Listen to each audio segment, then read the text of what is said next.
Hello, everyone.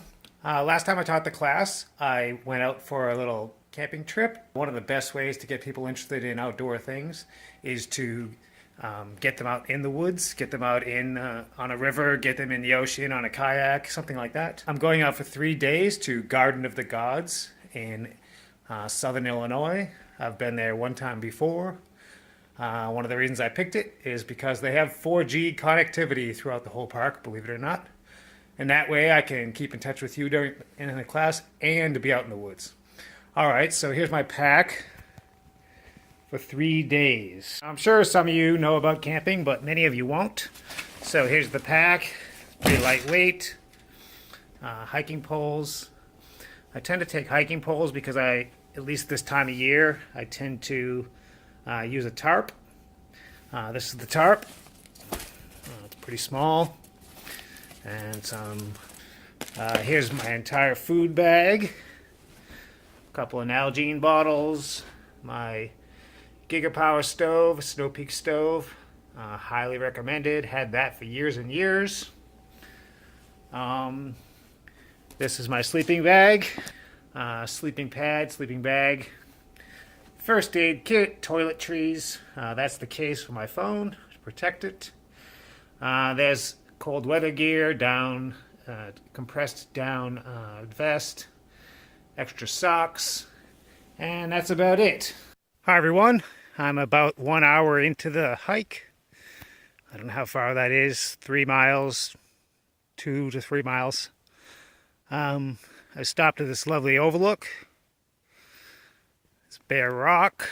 You can see off into the distance. We're going to get a bit of a storm. Weather's changing tonight. It's about 73, 74 right now. And tonight is going to be in the low 40s. Hi everyone, I'm to my campsite. I don't know if you can quite see that. But that's the edge of a small cliff, maybe 25 feet. Down the bottom there is a small stream. Always helpful if you need to get some water. Got my tarp set up.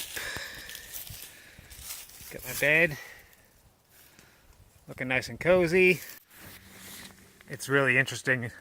I tend to try to go way out off trail, but almost anywhere you go, you tend to find some signs of people. Here you have someone piled these rocks quite precariously in this lovely little spot with a little natural stone seat.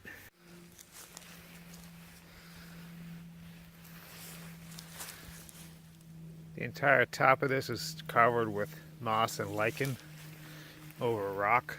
It's really cool looking. Try not to hurt it.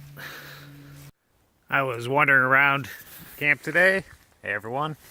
I was wandering around camp today, and this looks like it's probably a deer trail. And at the edge of the deer trail, I see this. I don't know if you can tell what that is. That is a cactus. Fun times when it's 39 degrees out and there's a cactus.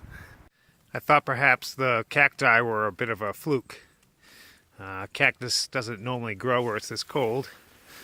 But I was walking around, and as you can see, there's even more growing here into this little natural cave-looking thing here.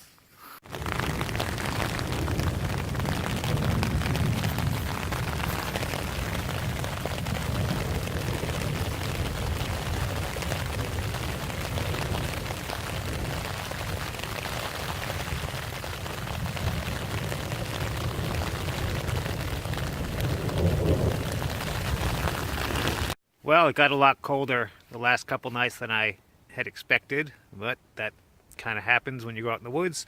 So what I did is took a tarp, folded it in half, shoved it full of leaves, and now it's double thick. We'll see how that does tonight. I'm on my way back to the parking lot. I guess I'm about 2 hours from there. When you get to the parking lot, there's a pretty famous area where a bunch of really unusual rock formations stand in a big collection. And I'm on the wilderness area side of the park right now. The other side there's some pretty interesting rock formations out here too. Where I camped last night is on top of one of those. And they're quite lovely. There's little natural caves. It's a little bit hard to see. But some of them have eroded in really interesting ways. Still on my way back. I never showed you this. This is a nice spot. This bare rock face. There's actual water sitting in the rock there. But I wanted to show something to you. There's a pretty permanent campsite here. Looks like people have used it for years. And here's what's in. Looks like we get wheat thins. I don't know, is that Walmart macaroni and salad? I don't know what the other one is. And little cigars. Try not to do that if you take up camping. Really these days the only ethical way to camp is no trace camping, where you bring everything in and out, and you're very careful so that others that come behind you can experience it in the same way you have. So let's not end with that trash, let's end with this lovely view. I don't know if you can see that, but it started snowing. Oh, you can see it. Not what you expect in southern Illinois this time of year, but there you go. You never know what you're going to get out here. I'm here at the trailhead, and I just wanted to show you a couple of things. It explains here about wilderness safety trips, and the tips you should follow. I guess I'm a little cold. All of these are good. I've needed almost all of them this whole trip. But more importantly, I wanted to show you something else. It's talking here about the idea of wilderness, something we talk about extensively in the beginning of the class. And they have a quote right here from one of our authors, Aldo Leopold. The man who wants wilderness wants not only scenery and hunting and fishing in isolation, but riding, daily movement, and the variety found only in a trip through a big stretch of back country. So there's an interesting movement in the Forest Service to have separation between parks and wilderness areas. It's complicated why this occurred. It's very interesting how it's being preserved, but I encourage you to go out and try it yourself. It's really an interesting experience, and it's one I highly encourage if you've never done it. And if you're not the outdoor type, that's alright. We need everyone to help protect this thing. You can park right here.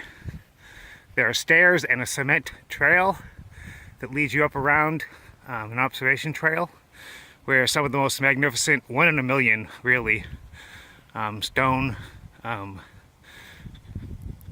pillars, stone bridges, and all kinds of other interesting things occur. So come check it out. We even have bathrooms here.